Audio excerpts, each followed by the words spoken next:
Qual era o propósito da Páscoa, pastor Giovanni? Êxodo 12, 21. O propósito da Páscoa era o livramento, Miriam. O Senhor estabelece o sacrifício do cordeiro, o sangue no umbral da porta, porque o anjo da morte vai passar à meia-noite. Onde não houver a marca do sangue primogênito, o primogênito morrerá, né? A marca do sangue primogênito morre. Mas aonde houver a marca do sangue, o primogênito permanecerá vivo. E logo em seguida Faraó liberta. Faraó libera os hebreus para irem a Canaã, como o Senhor estava estabelecendo. Então o propósito da Páscoa é libertação. É entender que nós fomos libertos, porque o Cordeiro de Deus, o Cordeiro Pascual, o Cordeiro Pascal, deu a sua vida na cruz do Calvário, para nos libertar do poder do pecado. O escritor aos Hebreus, escrevendo no capítulo 2, versículo 14 e 15, se eu não me engano, diz assim: visto que, assim como os filhos dos homens estão sujeitos as coisas concernentes à carne e o sangue, também ele, Jesus, participou das mesmas coisas, para que por meio da morte, libertasse a todos aqueles que estavam presos por medo da morte, derrotando aquele que os oprimia, isto é, o diabo. A morte de Jesus na cruz é a declaração mais autêntica, mais gritante, mais permanente, mais gloriosa da nossa libertação. João 8,32, Jesus diz: e conhecereis a verdade, e a verdade vos libertará. Aí no versículo 36 ele diz: se pois o Filho vos libertar, verdadeiramente sereis livres. Romanos 6,14 diz: o pecado não terá mais domínio sobre vós, porquanto não estáis mais debaixo da lei, mas debaixo da graça. Romanos 6,18 diz que libertos do pecado fostes feitos servos da justiça, e tendes o vosso fruto para a santificação. Romanos capítulo 8, versículo 1, Paulo diz: portanto agora nenhuma condenação há para os que estão em Cristo Jesus, que não andam segundo a carne, mas segundo o Espírito. Se você pode, agradeça a Deus, porque a sentença foi quebrada, o laço foi quebrado, a frecha do inimigo foi quebrada, o poder que te escravizava foi neutralizado. Você é livre, cadeias quebradas, algemas quebradas, troncos quebrados. Você é livre para servir a Deus.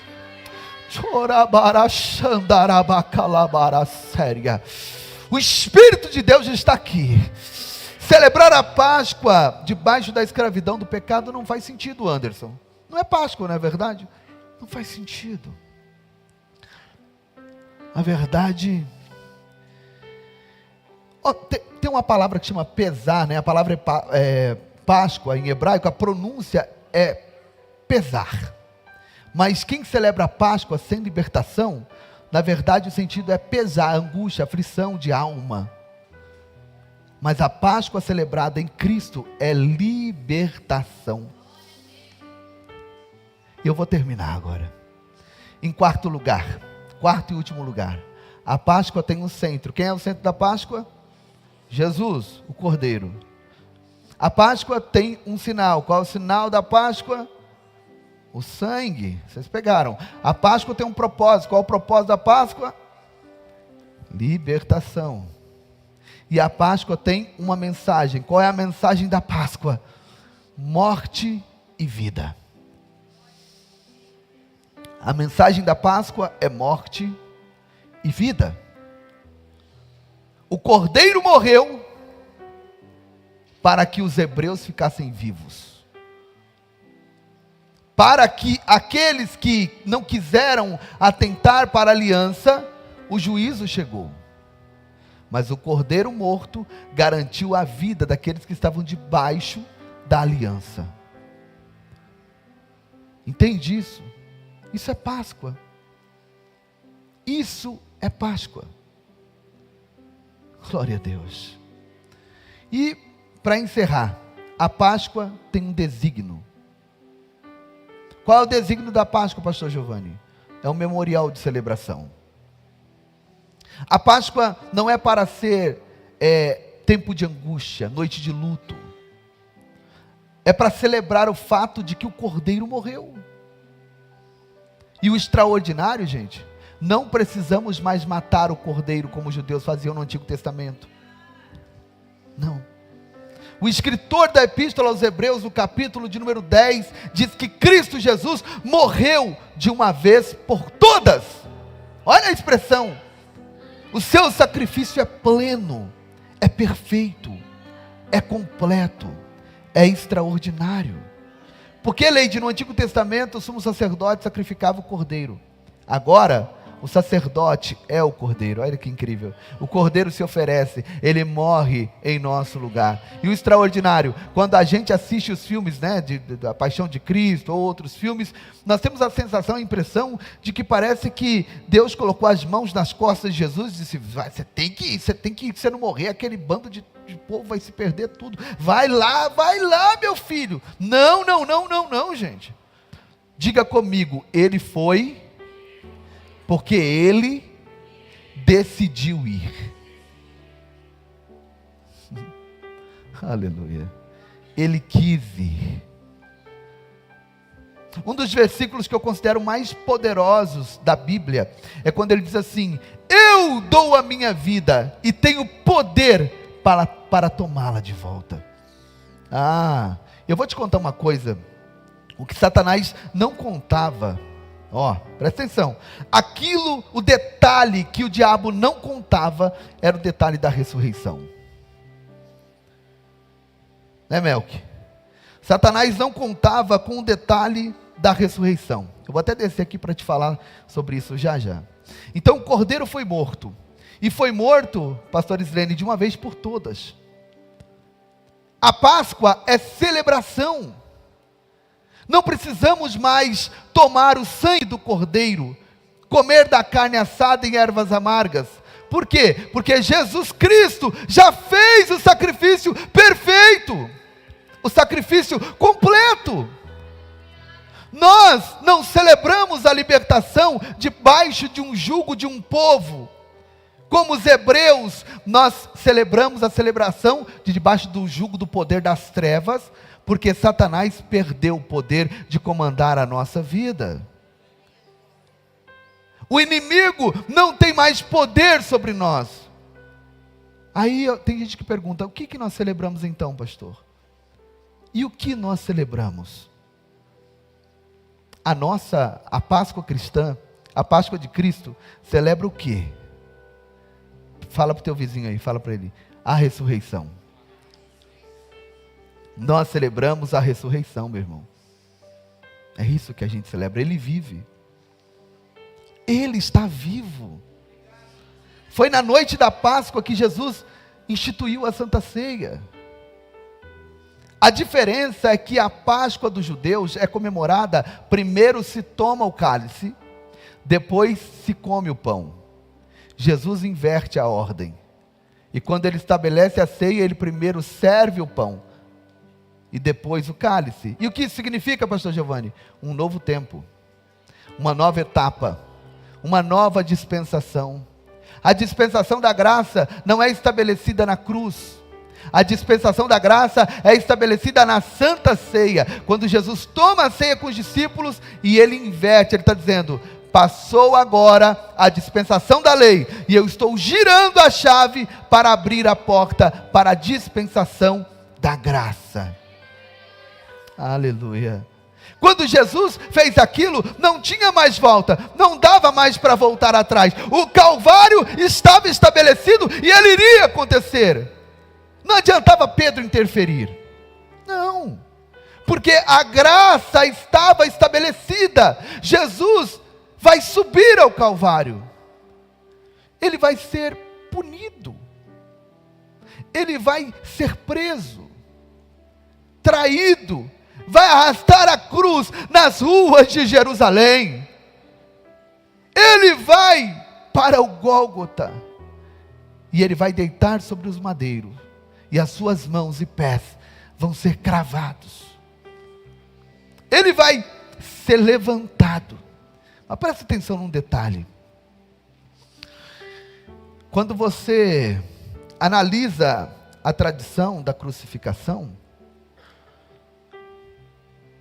tem coisas que não é contada nos filmes, mas ele foi crucificado nu. E essa foi, acredito que, a maior humilhação que Jesus passou.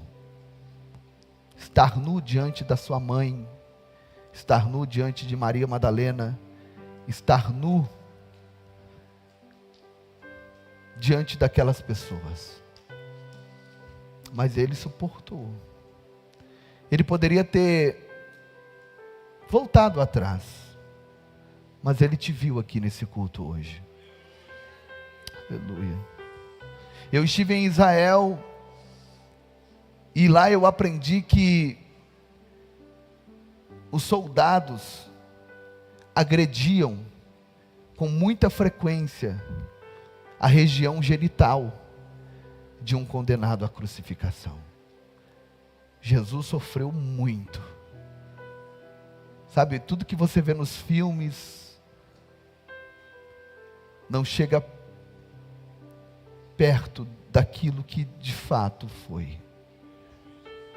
Valorize esse sacrifício. Foi por mim, foi por você. Foi para que hoje nós tivéssemos vida. Vida nele. Valorize o sacrifício de Cristo. Todas as profecias e ritos do Antigo Testamento falam da morte do Cordeiro. Mas não existe nenhuma menção direta à ressurreição de Jesus. Não existe. Você pode procurar que você não vai encontrar. Daniel fala, muitos que dormem no pó da terra ressuscitarão, mas não é uma menção direta, ele fala de uma menção geral. Faz uma menção geral. Ah, pastor, mas Davi diz, não deixará que a minha alma seja mantida no Sheol. Davi estava falando dele, da sua confiança em Deus. Ainda que Pedro tenha aplicado isso depois como profecia messiânica, é depois da ressurreição que Pedro fez isso. Antes da ressurreição, não há nenhuma menção direta da ressurreição de Jesus no Antigo Testamento.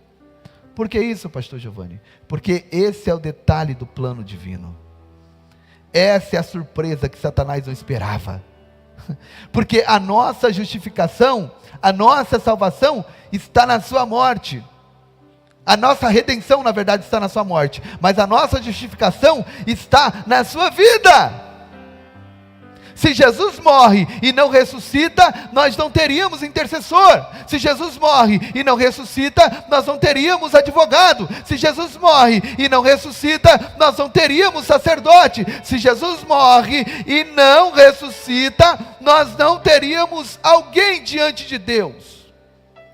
Mas ao terceiro dia, chega alguém com aparência de relâmpago e empurra a pedra e abre o sepulcro. João 20. Agora, é imaginação minha, eu imagino que o anjo que empurrou a pedra chegou perto dele e disse assim: Senhor, glória a Deus, está cumprido, já pode levantar. Aí ele levanta e diz: é-me dado todo o poder nos céus e na terra. Eu sou aquele que fui morto, mas estou vivo pelo século dos séculos, e tenho nas mãos a chave da morte e do inferno. A ressurreição é um plano que Deus manteve em sigilo, porque é na ressurreição de Jesus que a nossa Páscoa se justifica. Oh glória, Ele morreu, mas não permaneceu na sepultura. Ele quebrou as cadeias da morte e se levantou com poder e glória, e está sentado à direita de Deus.